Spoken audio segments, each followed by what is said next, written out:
Welcome to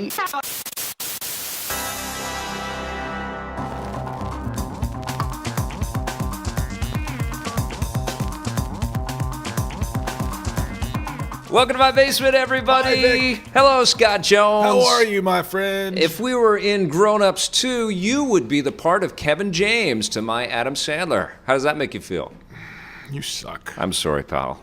Kevin James is a funny, very, very rich and successful person. I like Here Comes the Boom. Have you seen that movie? I haven't seen that movie, no. Well, they had the Blu-ray was lying around the office here. Took it home, popped it in. Has Henry Winkler in it. Oh, I love Remember him. him? Remember him? The Fonz. Hey, Mrs. Cunningham. Step hey. into my office, which was a bathroom, which is not unlike Vic's basement. Yeah, you know, Right. I connected me to the Fonz right there. You know, I realized today I just used the bathroom down here in the basement, And that was just like in the corner? and there's like the ghost of a million shits in there.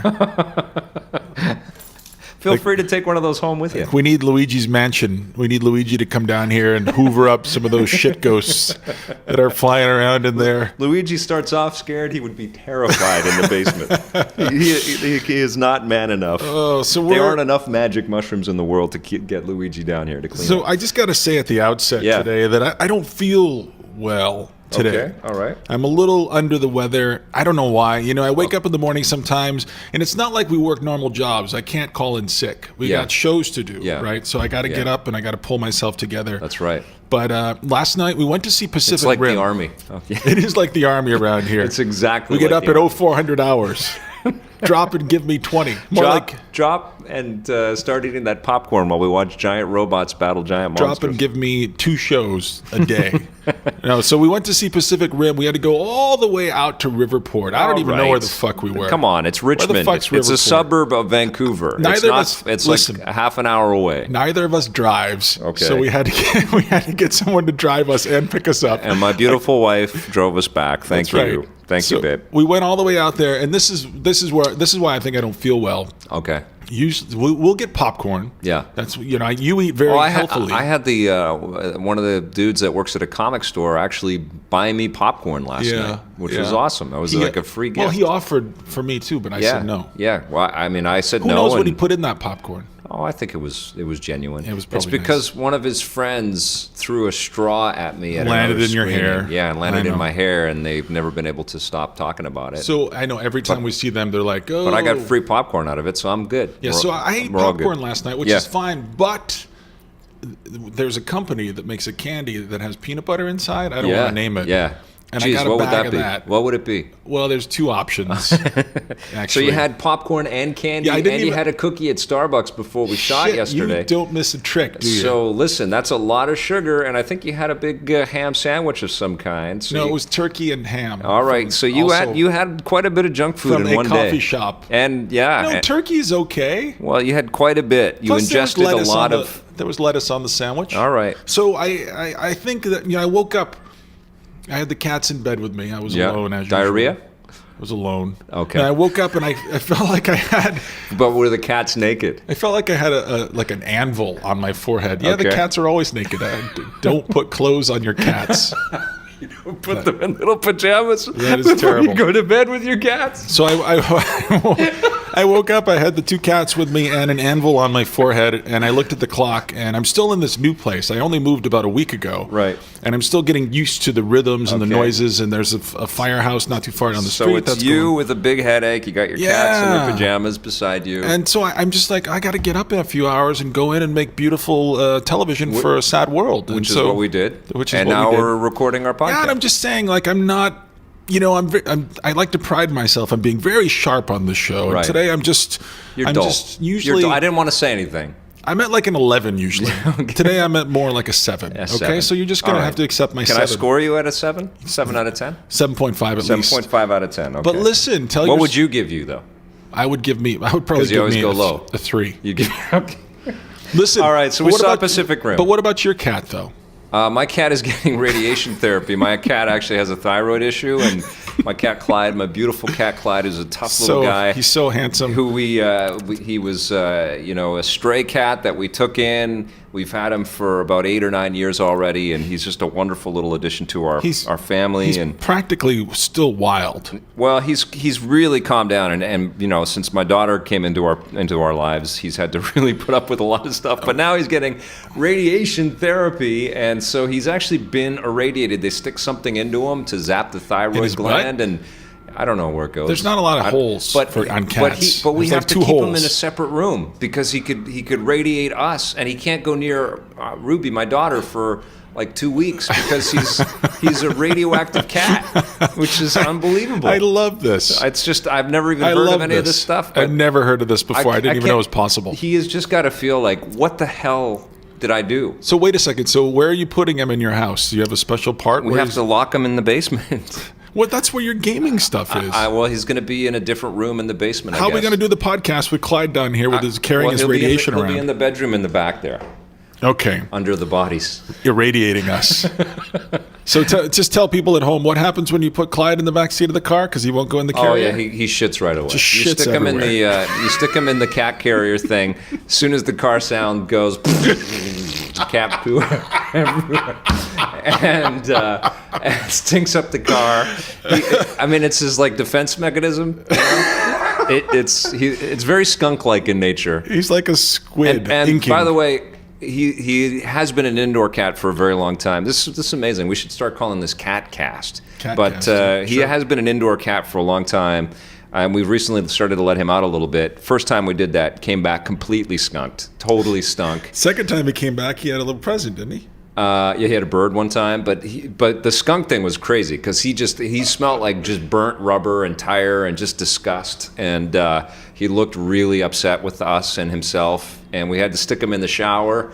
And the way that you get rid of in the shower, he loved that. Shit everywhere in the shower. But you can't just throw water on a cat when they've been skunked. You have to throw tomato juice all over the cat.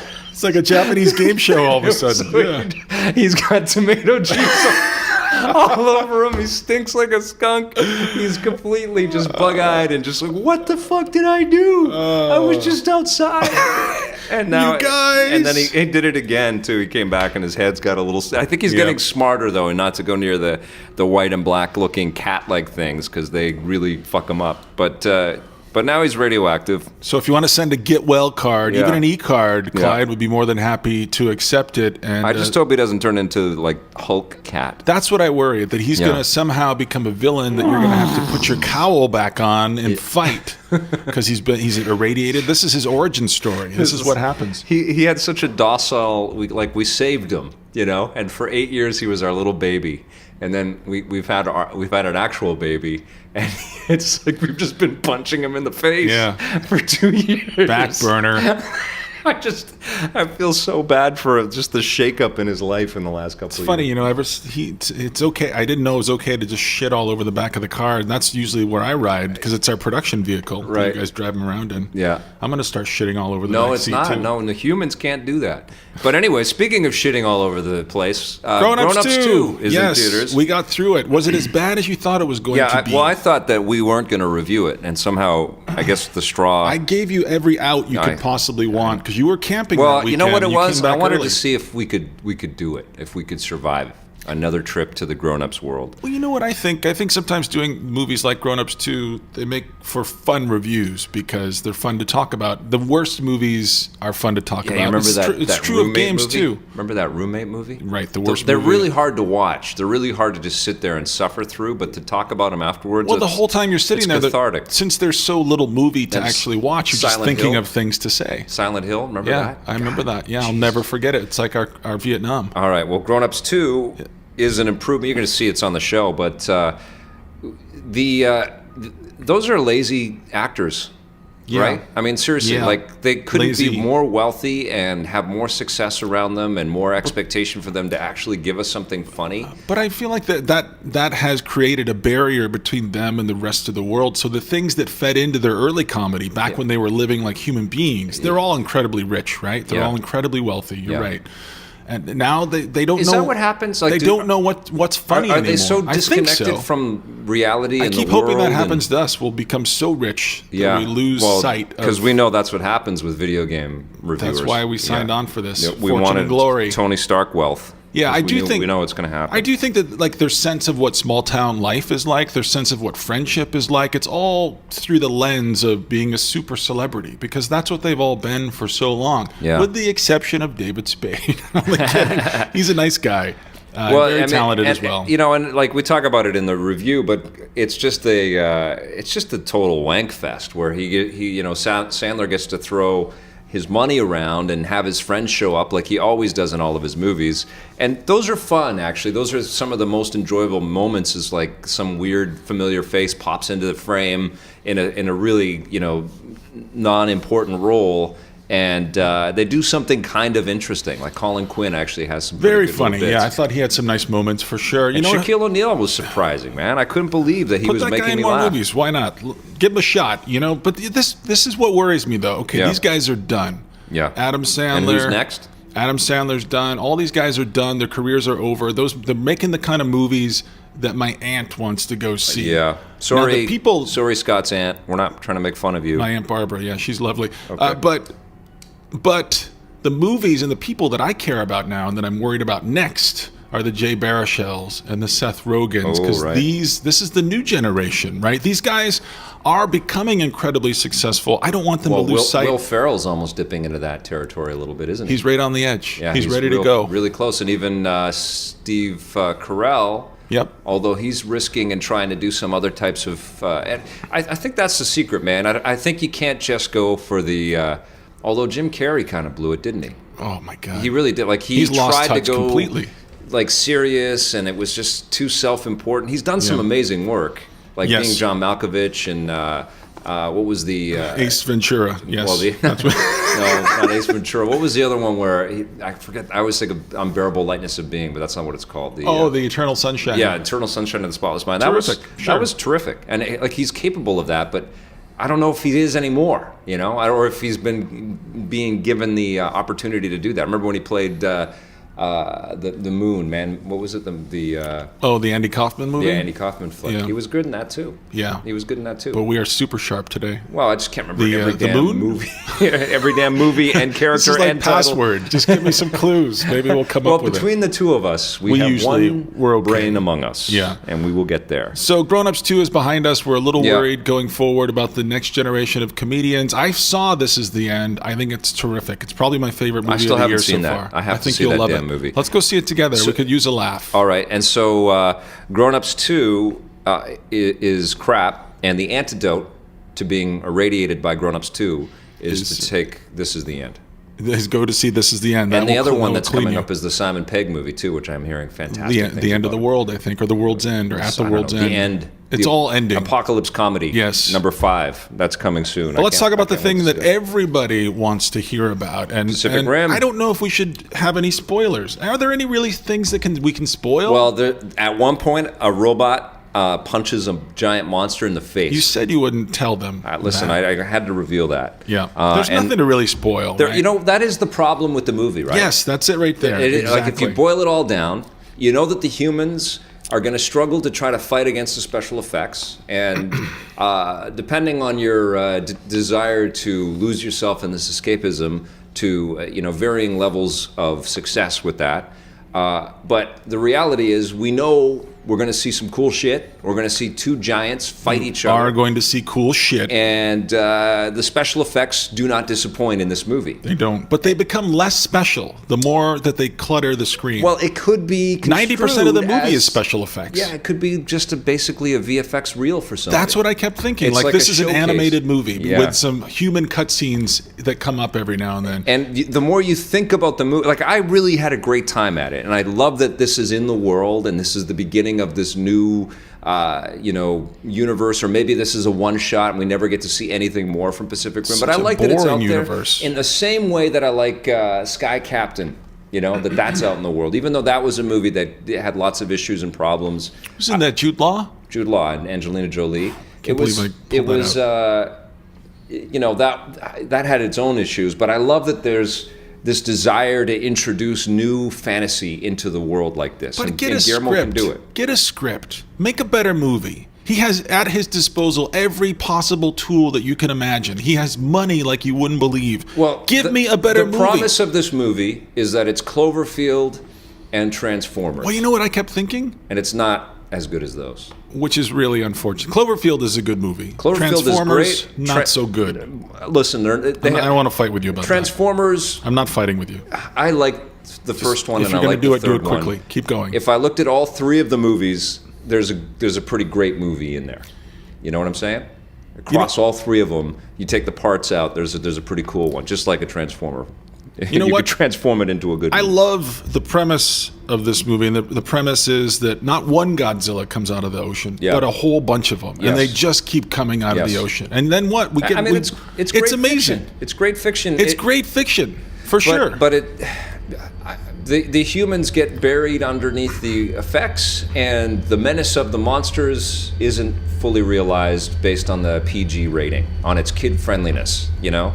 And I think you kind of need that. I think we need to feel that terror, and we don't really ever, because it's so cartoony. It's almost sort of lampooning itself, which is fun, but making fun of yourself is not a movie. Yeah, and it is a little bit of a parody of itself, isn't it? And a parody of the monster movie genre and the giant robot genre.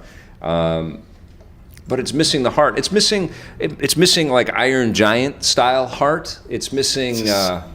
Cloverfield had some really terrific humanity about it. Like we were terrified. Yeah, because we never really see anything other than the people. Yes. Here we never see anything other than the monsters and the robots, which sounds awesome on paper, but it's not what you want. No. And that's the thing that disappoints me the most is this is no more and no less than the lowest possible fulfillment of your expectations. It is exactly that. Right? It's the movie poster for 2 hours. That's it. Yeah, it's a poster that moves for 2 hours, and I kept wanting it to transcend even a little bit. Just be a little smart. Give me something. Let me feel something. I had this other thought. than the okay. I had this thought. I feel like the Avengers has screwed it up for blockbusters. I think you're right. I don't think it's completely responsible, but in the last couple of years, that's the benchmark. Like Iron Man 3 didn't hit it. Man of Steel didn't hit it. Nope. Pacific Rim didn't hit it, and the Avengers.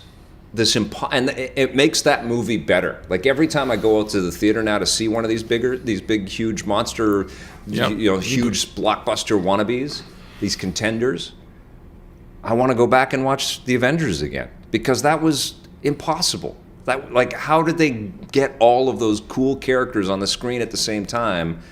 And deliver on effects and humanity and personality and fun and effortlessness and just snappy dialogue and amazing editing and beautiful production values and some menace and some concern for all of these those people were in danger, cartoon man. characters. How did they do it? And they have a villain that's actually got comedic chops and God, it's an amazing accomplishment, and the further we get from it, and the more that we see that people are trying to hit those kinds of same, fiscal heights with these artistic ventures, you see that the Avengers is. I don't know if it may be its own worst enemy. The Avengers 2 might not be able to do what the Avengers 1 did. You know what? I'm going to pay my $12.50 because I want to see it try. Yeah, for sure. But Star Trek wasn't there. Star Trek wasn't there for sure. It's been kind of a bad summer so far for movies, and this might be the sucker punch of the year for me. Because, oh, really? Yeah, I could not have been more excited for this thing. Right. And the first half hour, I was all on board, and then I just felt it. I felt my mind wandering. I started thinking about how we went to see it at the IMAX in Riverport. The glasses were pinching my head. I started feeling hot. I started wondering when we could get out of there. I know we started late, and then I'm just like, I couldn't have cared less if Charlie Hunnam's character had gotten pulled out and eaten. I couldn't have cared less about any of these fucking people in this movie. Something went wrong here. Yeah. Something went horribly wrong. And that's it. I saw Pacific Rim. It's over. It's behind me. I don't know. You guys go see it and let us know what you think. Maybe. I want to see it again because I think there's enough detail and enough amazing energy in the production.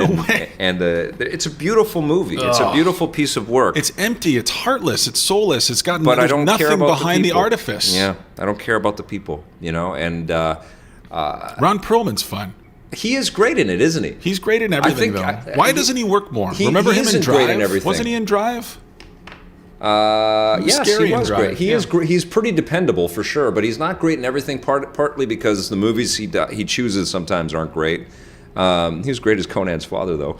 But he is great in this movie. He's got a real, comedic zest. He's having fun. And Charlie Day does a pretty good job. He had him as fun. He had lots of fun as Hellboy too. He was great as Hellboy. That was the great thing about Hellboy was seeing Ron Perlman have fun. And you know what I like about him? I would like to see a sequel to that. He's the only man on Earth who looks more like a monkey than I do. So I love that. I love his monkeyness. I love his monkey qualities. He's a man and a monkey. He's half man, half monkey. He's a man-key. So is it all on Elysium now to save the summer? Well, this is the other thing that pisses me off. When we were talking about the trailer for Pacific Rim spoiling some of the fun of the movie, and they're doing that with Elysium too. I'm looking at this fucking trailer last night before Pacific Rim, and I'm like, that's the whole movie, guys. Yeah, I know. What happened to mystery? Tease me a little bit. They're called teasers. They're not miniature versions of the whole fucking movie. These huge public companies that are investing in IP we've never heard of before. They can't trickle it out. They got to tell you everything. I wanted to close my eyes. Unless it's J.J. Abrams and he can just put the what was it, Super 8. Unless it's. You could just sort of reveal a box. We've played too many games and seen too many movies. What is that? Secret titles. 8? We're a million years old. But so what did he have on the box? What he had a teaser that was just. Yeah, what a piece of crap that movie was. Yeah, it was bad. But they didn't give us anything. The same J.J. Abrams didn't really reveal anything in the Cloverfield stuff. But you have to have clout like that. It's either name clout on the director. Blomkamp doesn't have that yet. Maybe if this is a hit, his next one, he won't have to reveal everything. He doesn't have to do anything after District 9. But Pacific Rim, they had to show that this is going to be as big as Transformers or as big as Godzilla. They had to show... They had to give you the money stuff. And it's too bad that they did, because I bet you we would have enjoyed this movie more. Because there are moments where you do, like there is the part where he's got the ship, the Jaeger, the robot is dragging the ship around. And I've seen that already. I knew it was going to happen. And then, but the ship, seeing that in the trailer would be okay if they had topped that somehow. And they never do in the movie. That's as good as it gets. Yeah, it never gets more inventive than that. And that's the thing I kept losing my patience with this movie. It's just not that inventive. You got robots fighting fucking sea creatures. This should be wild. This shouldn't just be pretty literal, isn't it? Yeah, you're just falling through a building, you're splashing. Some of the secrets behind the kaiju. It's not that ambitious. And the Idris Elba character, he keeps telling people, he's just like, stand your ground, obey my order. Nobody listens to him. Everybody disobeys every single order out of that guy's mouth. It's true, right? It's like, you got to listen to Idris Elba. He knows what he's talking about. Yeah, he does. He's a badass. Yeah, I would love him to be a James Bond. I would love him to go flying out of this movie into a cooler movie. Yeah. All right, well, it's all on Neil Blomkamp now. No pressure, buddy. Elysium. It is. So listen, last weekend you went camping. Yeah. You weren't camping for long. No. You came back pretty quickly. Yes. Now, I understand there was running water in your cabin. Yes, there was. But there were no showers. No showers. And so what if your butt got dirty? Then what? Into the lake? Yeah.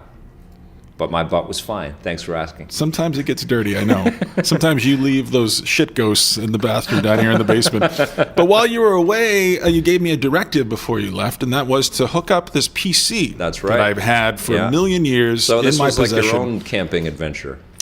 You camped out in your I kept putting it off. Your office. I did not want this to happen. Yeah. I knew that I would not be good at hooking up the PC. It is not my forte. I fight with PCs. Did you feel like Victor Frankenstein? I did a little bit. When I plugged it in, there was an "It's alive" moment. It's alive! For sure.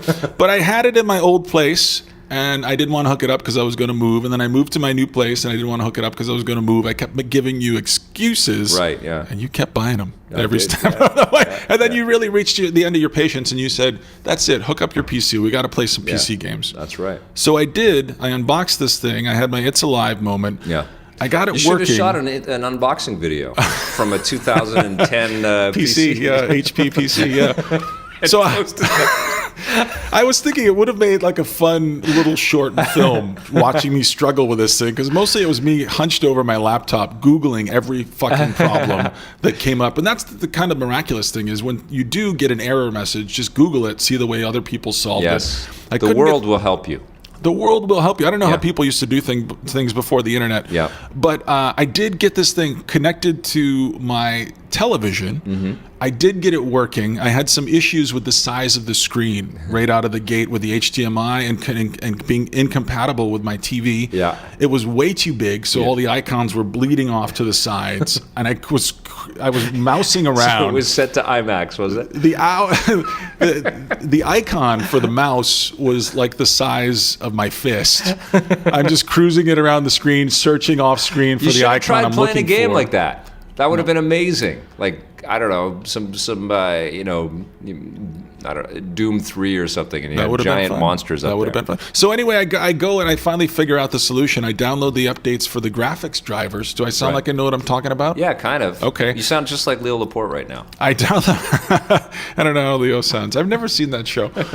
So I download the update for the graphics drivers. Boom, snaps 2 immediately. All of a sudden, everything's the right size, and I'm cooking with gas now. So now I'm moving in the right direction. Now, are you a PC gaming guru, and people can ask you for help? Well, the funny thing is, I kind of like having it now. Awesome. I feel like I got a new console. I started downloading it, but I opened up a Steam account right away. This is what you've been saying, right? All these new consoles keep getting announced, and it's the year of brand new machines, and you keep saying, "Well, PC's going to win everything." And what is that? The voice I sound? PC's going to win. Yeah, it's kind of mopey and dick I am and dickish. Yeah, I didn't want to say that. Huge dick. But you've been kind of touting that the PC's got a real shot here to become the putting money where my mouth is. Yes. Pardon me? I'm putting money where my mouth is, and so now I'm a PC gamer. It's not as easy as it all feels, right? And when you look at a PS4 or an Xbox One, $400, $500 is a lot of money, but I mean, that's a graphics card in a great PC these days. Everything feels, every game I'm playing on it feels like it could just collapse into ruin at any second. And that's the other thing. There's lots of weird, your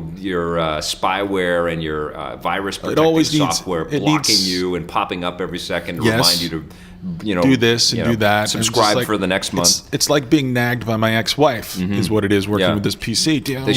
You need to update this version of Microsoft Castle. But HP should come out with the ex-wife one or the ex-husband the one. ex-wife 500. Yeah. So I got Half-Life 2. I bought that. That was like $9, and then it went on sale immediately on Steam for $2. Yeah. I got fucked. They're just like sitting there at Steam headquarters, like, oh, he bought it for $2. Fuck you. So I bought it and I played it before on the 360. It is beautiful on my big screen TV in my living room, coming through that machine. You can play it with your Xbox 360 controller. I plug in the controller. It automatically works. Downloads the drivers. Listen to me, drivers. Just throwing these words around like this now, man. I am a veteran. Keep preaching, Leo. Let's hear it. I fought the good fight last weekend, and guess what? I was so proud by the time that Sunday rolled around, and you were actually driving back from your camping trip. Yeah. That I had this PC fully functioning, everything firing on all cylinders. I downloaded a whole bunch of games. I probably spent maybe $50, and I have a huge library of awesome games. And the games look better than what the current Xbox generation of 360 or consoles. PS3 can deliver. Yes. Do you think that I can't even believe I'm asking you this because this is absolutely the kind of question I never ask. Yeah. Do you think that the visuals on the Xbox One and the PlayStation 4 will be better than what we're seeing on our PCs? I think on a top-of-the-line PC right now, which will probably cost you around $6,000 or $7,000 all told. Jesus. You're going to get better stuff than what you're going to be able to get out of the Xbox One and the PS4, but it's going to be pretty close. So I think the deal for these machines is pretty phenomenal. And the other thing that you get out of these consoles, and it's why we've always been console gamers, first, I think, and that's fair to say, is that you don't have to futz around. It's fun. Futzing. It's fun to futz around. I like this word futz, yeah. It's fun to kind of figure this out and feel like a superstar, but especially in our jobs when we have to consume this stuff and get the word out about stuff fairly quickly, it's certainly a lot easier to just pop a disc in or download a thing right to the hard drive on a console. I don't want to be a hobbyist. And that's what you kind of have to be, even with Windows 7 and all of the updates and everything. Like, you kind of have to be into it. You kind of have to be ready to speak the language. Like, Stephen Raju just reviewed Gunpoint, gave it great scores. That's coming up very soon. We just took a look at Rogue Legacy after Ben and Jose did. The indie development that's happening on the PC right now it's happening so fast. Unbelievable. And Steam is this incredible aggregator of all this fantastic content. It's a not just a store. It's like an ambassador to this great work. And there aren't barriers to entry, and the access is incredible. And now Sony is going to do what it can, and I'm sure Microsoft and Nintendo are going to have to follow suit to get a lot of this incredible stuff onto their machines. But right now, if you want to access some of the most inventive creativity in the video game industry, you need a PC, and you need a Steam account or an Origin account. You need to access it through, or get onto the Congregate site, and you need to start checking out some of this very low cost, all imagination type software that's out there. And Gunpoint and Rogue Legacy are two of my favorite games right now. Well, there are two games that we are talking about a lot around the office these days. I'm going to tease a little bit next week on Reviews on the Run. It is our hardest game challenge week, and so you're going to want to tune in for that. We're going to be celebrating the most difficult video games of all time on the show. Awesome. And what we did is we each picked a hard game for one another, each team. So I picked a game for Vic, and Vic picked a game for me, and then we challenged each other, and then we scored the games. But your game was Rogue Legacy on the PC, a game I'd never heard of before, and it actually is from Cellar Door Games, based in Toronto, and they made another game, believe it or not, called Don't Shit Your Pants, which we reviewed on the show, and which I think I gave 100 to out of a possible 1 to 10 scale. Yeah, so note to potential game designers out there, if you put the word shit into your title, great score from Scott. Yeah, so we're talking about Rogue Legacy. If you haven't played this thing, you definitely should pick it up. It's $15 on Steam right now. It's an homage to Gauntlet and Ghouls and Ghosts and Metroid and Rogue-type dungeon crawlers. And Castlevania. And every great thing and ever it's funny made. and it has terrific music and it's got turkey legs that you eat for power-ups, just like in Castlevania. And who doesn't like turkey, and who doesn't like to say turkey? Well, you don't eat turkey. Like for you, it would be. But I still like turkey. Like a bell pepper should pop up, and you would eat that. Absolutely. Salmon. A salmon should pop up. A piece of salmon. Yeah, Vic is vegetarian. Well, pescatarian. A carrot juice. A glass of carrot juice. A glass of carrot juice. I like carrot juice. Down that, and you'll be. I love it. And the other game that you can't stop talking about is Towerfall. Oh my God, I love that game. It also makes me incredibly sad because, I live in my little bubble with my family. Do I need Kleenex for this part? No, but I don't have the gang of friends sitting on my sofa playing games. 2 more years, Ruby will be there with you. And pretty soon. But Towerfall might be old hat by then. But every time I play this game, I want revelry. I want to have a whole bunch of people around me to play it with, and I guess we have to institute game moments at the office. I've got to bring everybody together. That's the truth of how much work we do and how many episodes we have to put out there. We don't really have time to, as a group, sit down and play through this stuff. Don't we need multiple Ouya controllers? I guess we can use the Bluetooth on the PS3 controllers. We can just get a USB because this is hub. an Ouya game. Yeah, Ouya USB only. hub, and we'd all have PS3 controllers or Xbox 360 Sounds like a nightmare to me. Be incredible. I don't want to play Towerfall. Come on, it's Super Smash Brothers. I don't want to. I just want, it's Matt Thorson, I think, is the creator of this thing. I want him to do an online thing. I know he doesn't want the lag. He wants to keep it as pure pristine and old pure. School. Right. No, but I just wish he had an online thing. I mean, what an asshole. There's so many of us out there that are just too busy that we can't get everybody together to play games. And I feel like that time for people that have been playing games for a long time, a lot of us have shifted over into our busy lives, and we've gotten used to the comfort of having internet connections and being able to play against each other that way, And man, I would love to play against Ben and Jose and Steve and Raju and Sean and Marissa. It would be amazing to be able to do that, But we cannot. So I'm sad. Listen, a couple quick things before we wind down today's show. Yeah. We got a Twitter question specifically for the podcast. All right. And this is an easy one. This comes from Matt Shower. He's at SpaceDuck31. Okay. I guess 30 was taken? That's right, my friend. Yeah. Question for the podcast. What do you and Vic think about GTA 5? Oh, man. It's intimidating, that game. I just think of every other game maker on the planet watching that trailer and just like muttering "fuck" under their breath. Fuck my life. Yeah. Like seriously, it's like no, you're right. You know, this is exactly what happened. Every genre is in that game. This happened in 1996 Yeah. with Super Mario 64. Yeah. That game came out. Yeah. And it was a back to the drawing board moment Right. for so many developers. They're like, Jesus Christ, we didn't even know video games could do this shit. Yeah. And that's how I feel when I see all of the coverage for Grand Theft Auto 5. I mean, I've heard that they're an incredibly difficult company to work for. They destroy people. And they rip out their souls. And they are, absolutely arduous and taskmasters, and they're trying to, create something that is just going to, change everything every single time, and they expect the world out of everybody. But holy shit, do they do that? I mean, it feels like all of the accomplishments with Red Dead Redemption and L.A. Noire and Max Payne 3 and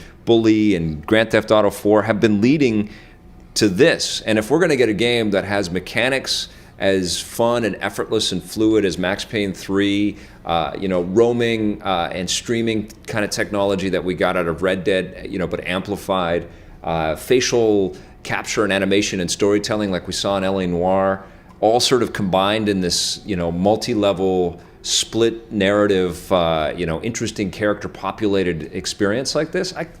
This thing looks like an unstoppable force of nature, man. Listen, I can't wait to play this It game. is more than a video game. This is a bona fide pop culture moment. And I'll Yes. tell you what, you know me. Yeah. You know me. I never get excited about anything. Well, Pacific Rim, but that tore your heart out and ate it. This is why I don't get excited about anything. Okay, all right. I'm okay. never excited about anything. I'm excited for Grand Theft Auto 5. I feel like this is going to be an experience. The one thing you can say about Rockstar, they don't make bad games. This is the funny thing, though. Yeah. I was thinking back to our coverage of the shows that we shot in Los Angeles for E3. Yeah.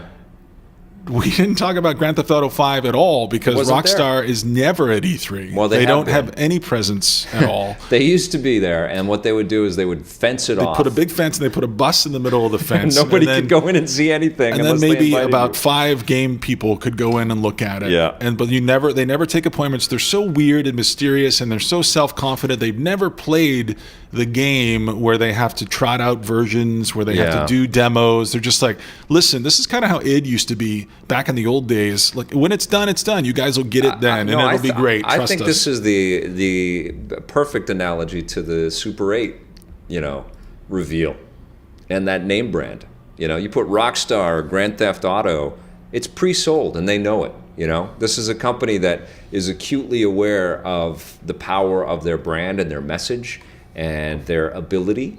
And everything changed at that company after Grand Theft Auto 3. That company became a completely different organization in the way that it dealt with the public and the way that it dealt with messaging around its products. And it has worked for them unbelievably well. They don't need to play the game that every other publisher does, or any other entertainment creator does. But this is what they they're do. They're in the J.J. Abrams league. But this is what they do, though, and that is they deliver time and time again great experiences that they don't even feel the need to talk about because they are self-confident. And they know that this is going to be a great experience. There's for a you, lot of questions about this game, though. I think this game is going to be fine. I think that they've had an uneven couple of years. L.A. Noire wasn't my favorite game. Right. I didn't love Max Payne 3, certainly not to the degree that you did. Yep. I felt like they were not their best. Red Dead Redemption, you can't argue with the fact that that was huge. You were bored with that, though. I mean, you got bored of it. But still, I'm in awe of that game. Here's 2 things you can say about L.A. Noire and Max Payne 3. You can play 2 hours of either of those games, and you got the whole thing, Red Dead, there was actually some dips and valleys and beautiful. Remember the multiplayer in Red Dead? You and I had a great time with that. It's an amazing game. Red Dead is It's the most fun I had with multiplayer in my life, probably. It's a fight between Batman and Red Dead and Uncharted all the time for me on this console generation. These are, and Last of Us now and a few others. But, Red Dead is right up there. And, I personally want to be a cowboy in the Red Dead universe more than I want to be another scumbag bank robber that's shooting at cops in another Grand Theft Auto game. But if they deliver something that makes me feel for more these characters, complicated than that. I know it is, but there's also always this Smarter than that. It is smarter than that, and it's grounded in gritty realism that evokes Scorsese and Francis Ford Coppola and the best that we've seen in other sort of Brian De mafioso. Palma, who you've invoked recently. Yeah, absolutely. It's nice that they do all of that, but at the same time, there is also this glorification of that universe that does start to wear on me after a little There's while. a tongue-in-cheek quality. I mean, I think anything's going to wear on you after 30 hours or 40 hours or 50 hours. Or 8 games.